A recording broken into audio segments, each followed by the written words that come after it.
Welcome to our channel. For today's video, tuturuan ko po kayo kung paano mag-renew ng PA. So para sa mga bago pa lang or nagbabalak pumasok sa TNVS business, ang PA ay yung pansamantalang papeles na binibigay ng LTFRB sa mga nais bumiyahe sa mga TNC companies tulad ng Grab. So every 3 months lang ang validity nito, kaya dapat bago to ma-expire, at least 1 month before expiration ng PA, kailangan na natin tong i-renew. Ito yung mga requirements para makapag-renew ng PA. Una, valid ID ng may-ari ng sasakyan. Pangalawa, ORCR ng sasakyan. Pangatlo, PAMI, ito yung passenger insurance. At pangapat, ang old PA. Bago po tayo pumunta sa LTFRB, make sure na kapag photocopy na po tayo ng tig-isang copy ng mga binanggit kong requirement. Kailangan din po natin ng motion for extension. So paano ba natin ito makukuha? Bali, pag pupunta tayo sa LTFRB at manggagaling tayo sa EDSA Kamuning side, sa may GMA Kamuning, yung unang kanto, paggagaling ng EDSA, meron dun mga notary public. Punta po tayo sa kanila, sabihin lang po natin, papagawa tayo ng motion for extension. Bali, kailangan natin ng 4 na kopya ng motion for extension. 2 pages each po yun. Then, paprovide na rin po nila yung white folder. Yun po yung paglalagyan ng ating mga requirements. All in all po, more or less nasa 300 to 400 pesos po yun. Kapag na pilapan, pirmahan at notaryuhan na yung motion for extension po natin, pwede na po tayong pumasok sa LTFRB.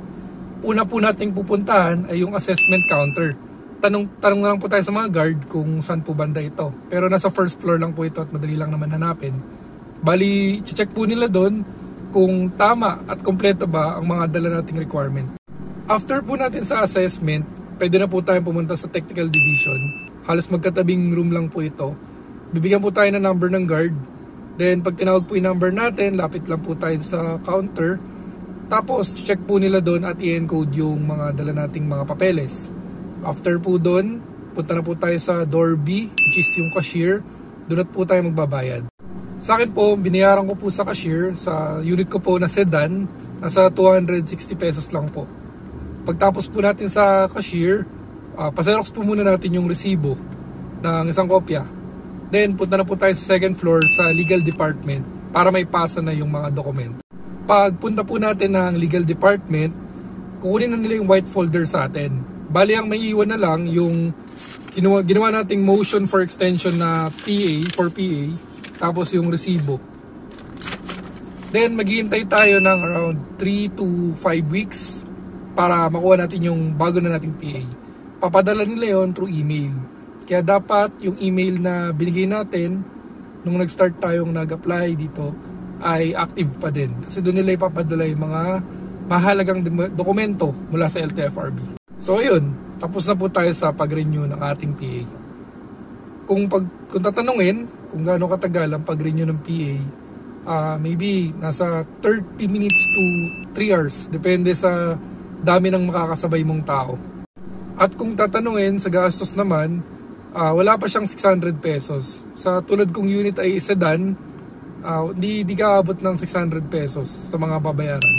Tips lang sa mga magre-renew, kung pupunta, mag-commute na lang or kung may motor na lang ang dalhin kasi mahirap ang parking. Madalang ang parking sa paligid ng LTFRB. Hindi sila nagpapapark sa loob ng LTFRB. So, hahanap tayo ng parking na malapit. And sa oras naman, I suggest mas maganda sa hapon kasi mas maraming nagre-renew sa umaga kesa sa hapon. So yun po, hopefully nakatulong po itong vlog na to sa mga, lalo na sa mga first time na magre-renew ng PA. So please like and subscribe to our channel. Thank you for watching and ride safe.